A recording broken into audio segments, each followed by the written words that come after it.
Hey, it's Dorr with Tactical Hyve. In this video, we're going to be covering the gear I wore during my first deployment to Iraq in 2005-06.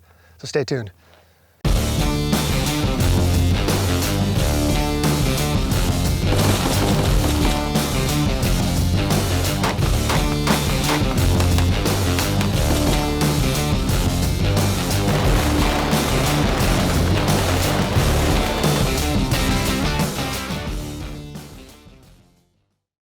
Today's video is brought to us by TacPack. I don't know if you guys are familiar with TacPack, but basically it's a monthly subscription that comes once a month, and they fill it with random goods from the tactical, EDC, and survival realm. We worked out a deal with TacPack. If you use coupon code TACHYVE at checkout, with the box, you will get an additional $75 US-made AR-15 part.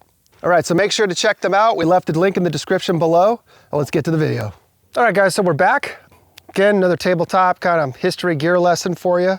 I had no idea I was going to be ever doing anything like this online, have a channel like this, have Tactical Hyve, but for whatever reason, I've kept a lot of my gear from over the years. I like my gear, I like stuff, I like history, and it's really awesome to be able to kind of go over with you guys. So starting from the top, back in those days, the full shell Mitch helmets were the norm for us. Guys did have half shells, but they weren't, in Iraq at that time, they just weren't very common for us. But so I ran the standard full shell Mitch. You know, it's got all this extra stuff on it. This is a headlamp that the batteries are dead, but I found it in the boat barn and just glued it on. Everything back then was like do it yourself, DIY. So I put all this Velcro on. I guess we didn't have brown Velcro back then.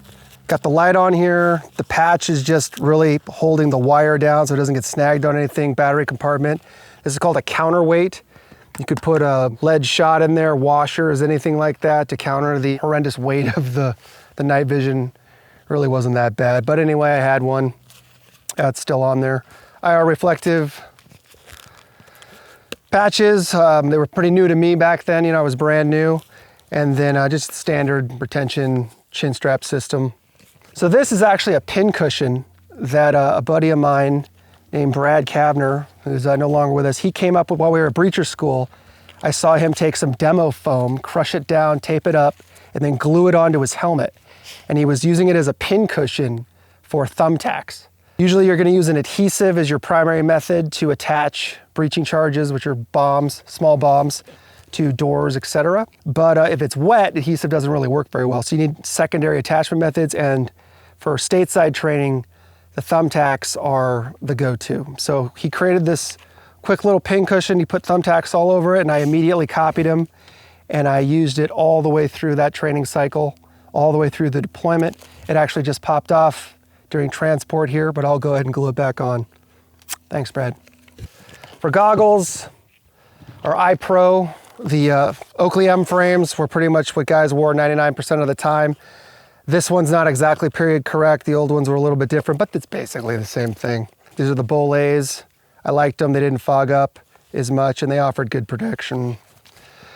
For kit, this is the only piece of original MLCS from that era that I kept. I had a bunch of it, but later on down the line, I had new guys that needed beater gear to destroy during training so that their good stuff was ready to go for when we needed it. So I ended up just Duramoing it all directly to them, which is how I started my career out. So, full circle.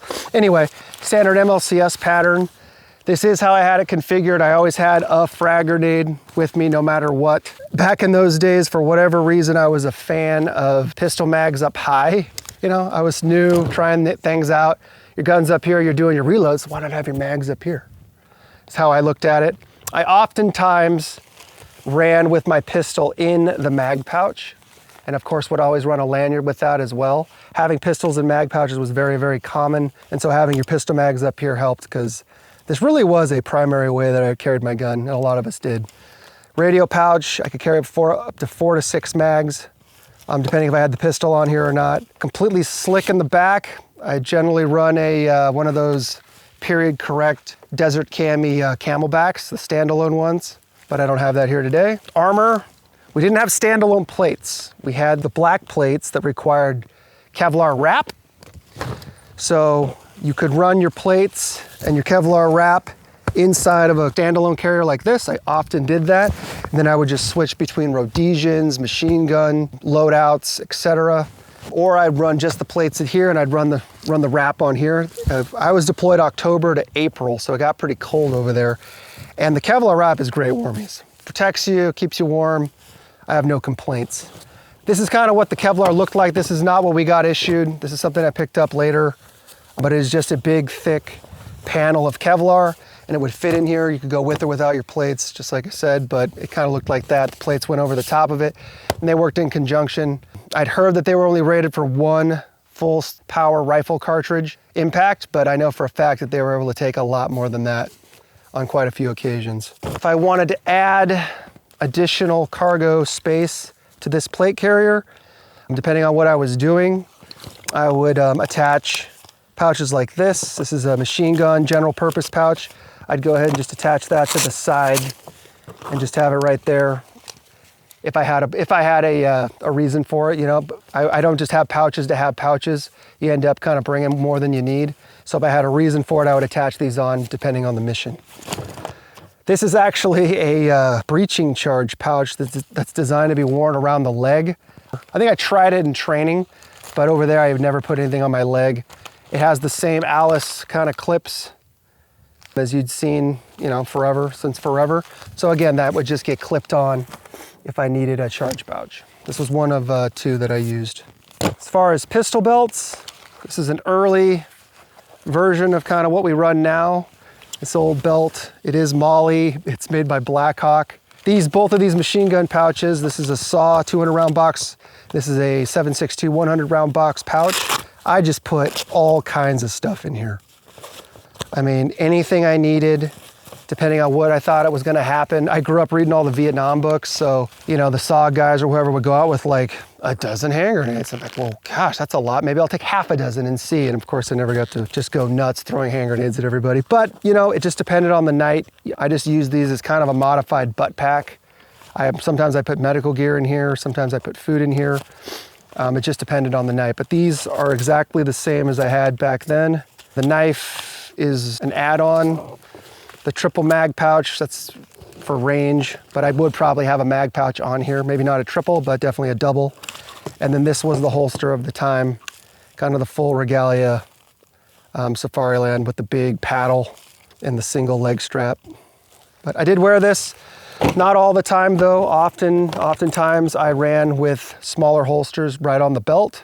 This one was great because it collapsed down to nothing, and I could run this on my pants and choose to have my pistol up here if I was sitting down for a long period of time, driving or in the turret. And then I could switch it back to a holster when I got back on my feet or out of the vehicle. This, for the time, was how we retained weapon systems. Like this would fit, this would clip right onto the belt, and you would stow your weapon right into it and then lock it in place. Depending on, you know, this is your pistol side. I don't recommend doing it on your pistol side, because your primary can cover up your secondary, which is bad. But generally, guys will run them right here on the side. I like to cock mine back a little bit more so I didn't get caught on things. If you were riding around in vehicles though, these became very uncomfortable very quickly, so it kind of had a short shelf life with me. For tertiary weapon systems, these were great. Shotguns, M79s, things like that. You could stow this usually behind the shoulder. You could put one of these in the rear, and it would lie. And this, I mean, it's not going anywhere. Once you get the gun in here, I mean, it's not going anywhere. And depending on how you wanted to do it, if you went to the rear, it might be easier to get the gun out this way versus going this way. Then you got to bring it out and around. It's just, you know, it's all just personal preference. You got to put this stuff on. You got to train with it. You got to make those decisions before you get to the show. As far as camis, we wore the standard tri-color camis. Ours came modified. You couldn't buy them this way. They had to have a secondary party modify them, put all this stuff on there. We'd put our blood type, last three of my social on here. That was kind of something we did. I got blood type and NKDA, no known drug allergies. We put that on all of our stuff. Not that they would trust this in modern time. They they test you. But you know, we thought it was cool. Our predecessors had done it. We also wore the plain tans, similarly modified, but we wore these as well. Also, we did wear the Woodlands if the environment warranted it, but generally we didn't.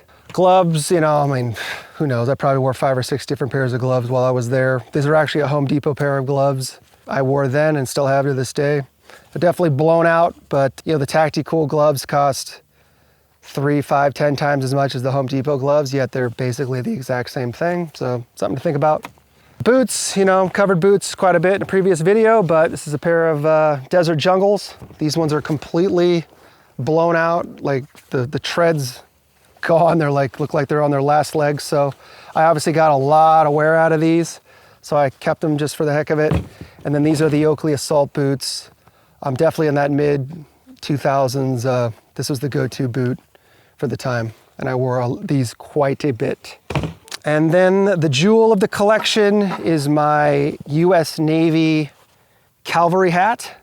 Depending on where you were in Iraq, you know, sometimes things would get very garrison-y, very rear echelon-y, and that's okay. You know, we don't want to ruffle any feathers. We did move around the country quite a bit. And there were certain times where we were required to have like a uniform top and a cover to go with it. Sometimes we could get away with this top because we were issued a patch that had our rank, our name, US Navy, like all the things that should be on a proper uniform. They gave us these little patches. We tried to get away with that, didn't always work. We'd have to end up wearing actual tops that had all our stuff on, including the trident. And this hat I found in the PX on a base, and it's technically a uniform item. Like it technically can be worn with the uniform. The cavalry guys, the helicopter guys, they wear them from time to time. And so I bought it. And as a joke, I would wear it because, you know, if you can't have fun in war, what's the point of going?